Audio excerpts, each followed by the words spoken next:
Good morning friends. आज हम किस्मत किस्से कहानियां में हरतेज सिंह चड्ढा के बारे में बातचीत करेंगे। मैं हमेशा की तरह गुरुद्वारा महान गुरु नानक साहब गोल्फ लिंक साउथ दिल्ली में लंगर सेवा कर रहा था। मुझे तयशुदा समय के हिसाब से हरतेज सिंह चड्ढा मिलने आए। हरतेज जो है वो बहुत बुजुर्ग थे,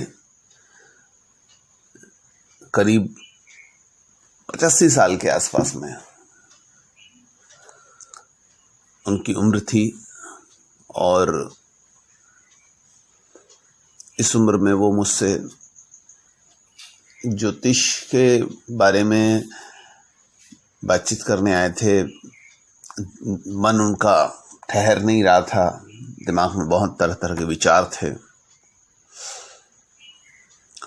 मैं लंगर सेवा से फ्री होने के बाद में उनके साथ में गुरुद्वारा महान गुरु नानक साहब गोल्फ लिंक साउथ दिल्ली के बगल में ही जो मेरा ज्योतिष नाम का बंगला था वहाँ गया। वहाँ कॉफ़ी पीते हुए हम दोनों आपस में बात करने लगे। हरतेज सिंह चड्ढा जी कहने लगे, कॉफ़ी पीते पीते उनका थोड़ा गला भर आया। उन्होंने कहा कि क्या मुझे पूरी ज़िंदगी भर संघर्ष ही करना पड़ेगा। उनकी कुंडली मेरे सामने थी। मैंने सर हिलाते हुए कहा, संघर्ष नहीं, पर मरते दम तक आपको नए नए चैलेंजेस से जूझना ही पड़ेगा। वो चैलेंजेस अलग अलग तरीके के हो सकते हैं। फिर हरतेज सिंह चड्ढा ने मुझे अपनी कहानी बतानी शुरू की। उन्होंने कहा कि हम लोग पंजाब पाकिस्तान में रहते थे। बहुत छोटा था मैं। वहाँ पर पार्टीशन के पहले मुझे कुछ तकलीफ़ें गईं, मेडिकली और बहुत सारी चीज़ें। फिर पार्टीशन हो गया। पार्टीशन के बाद में मैं अपने पिताजी के साथ में, मदर के साथ में और मेरी छोटी बहन, हम लोग पैदल चल के पाकिस्तान से बॉर्डर क्रॉस करके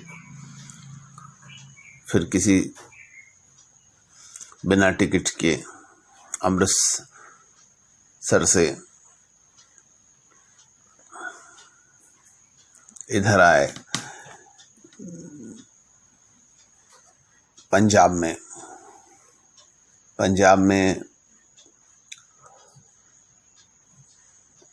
जालंधर के पास में पहुंचकर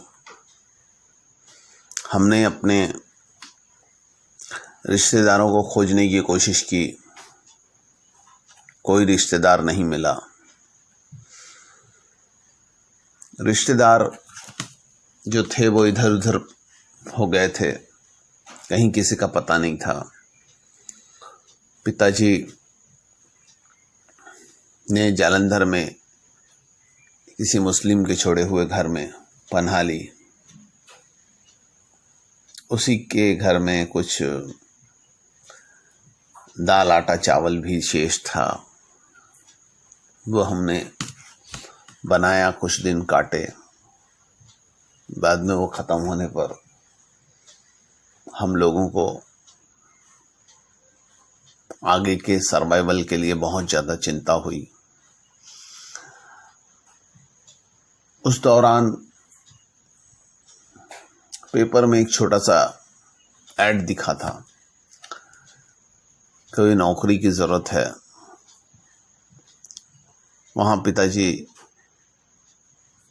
ने जो ऐड जिसने दिया था सरकारी डिपार्टमेंट का ऐड था। उसमें जो व्यक्ति था वो पिताजी का परिचित था।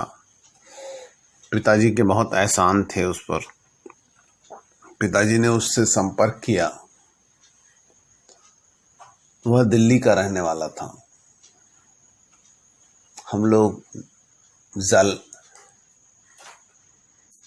दिल्ली आए। दिल्ली में आकर उससे संपर्क किया तो उन्होंने पिताजी के पैर पड़े, पर एक साथ में एक बात सीधी कही कि आप इसके लिए फिट नहीं हैं, पर मैं आपको छोटे काम के लिए रख लेता हूँ, और वो छोटा काम जो है वो आप करते रहिए, और बॉस की निगाह में अगर आप आ जाओगे तो शायद आपको कहीं ना कहीं वो एडजस्ट कर देंगे।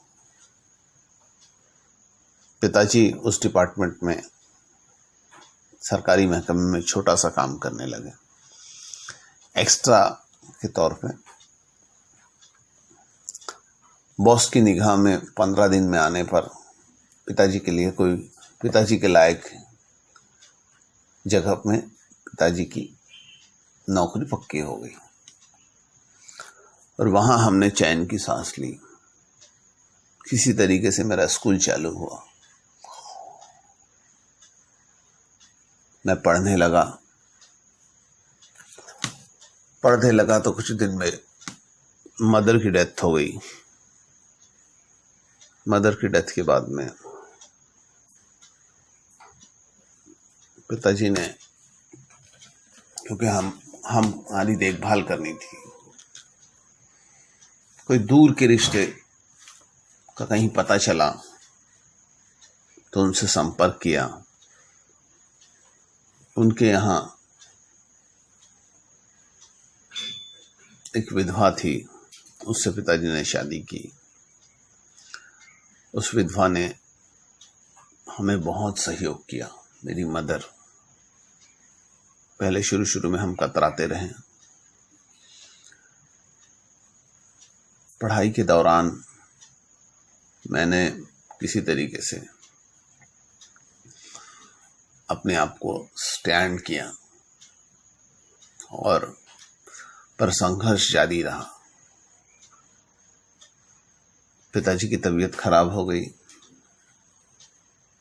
और पिताजी घर में बैठ गए। मुझे नौकरी शुरू करनी पड़ी। नौकरी करते हुए खुद को, अपनी बहन को, माँ को और पिताजी को देखभाल करने लगा। और नौकरी के दौरान ही मैंने धीरे धीरे अपने आप को स्टैंड करना शुरू किया, पर संघर्ष बहुत हुआ। कभी तबीयत खराब हो जाती थी। एक सरकारी नौकरी और दूसरी कोई छोटी मोटी काम करके, कपड़े का काम बोलो या और कोई काम बोलो, उस तरीके से पैसे इकट्ठा करने। हमने एक छोटा सा मकान लिया। मकान लेने के बाद में अपने आप को सुकून महसूस किया, और मकान लेने के बाद उस मकान में हमने एक गाय पाली।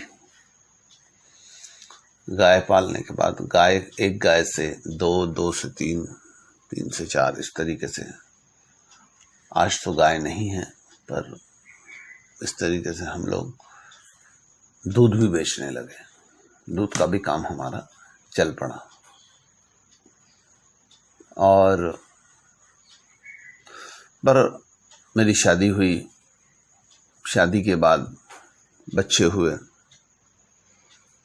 बच्चे, मदर ने कभी मुझे सौतेला नहीं समझा, बहुत प्यार दिया, क्योंकि सहमे हुए लोग थे। उसके बाद हम धीरे धीरे अपने आप को स्टैंड करने लगे। बच्चे अच्छे काम पे गए।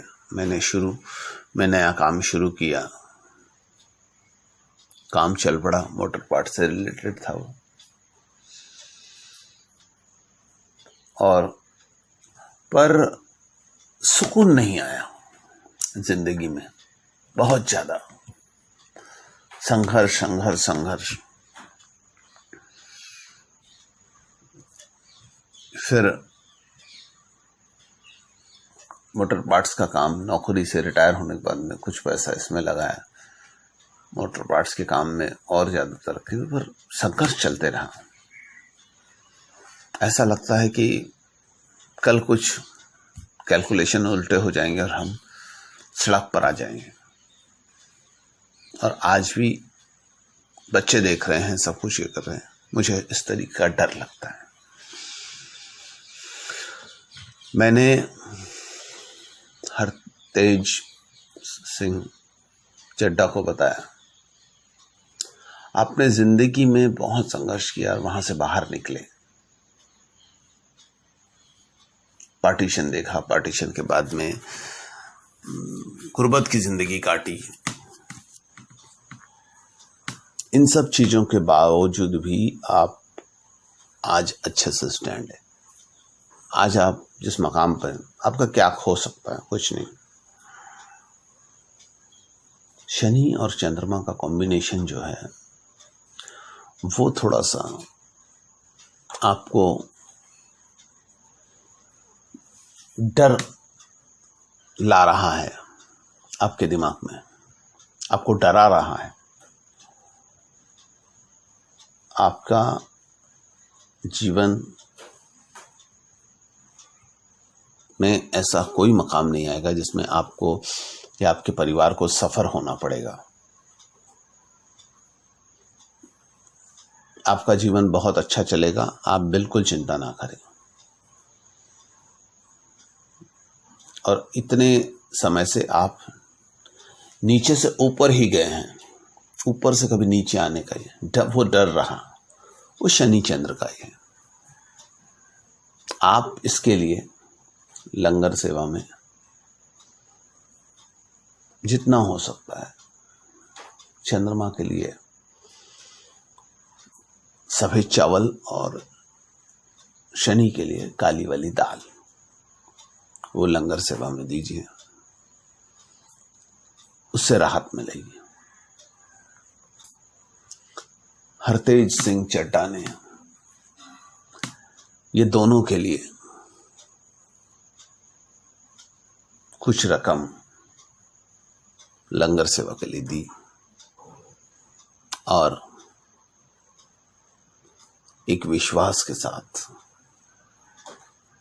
मुझसे वाहिगुरु जी का खालसा, वाहिगुरु जी की फतेह करते हुए विदा ली। धन्यवाद।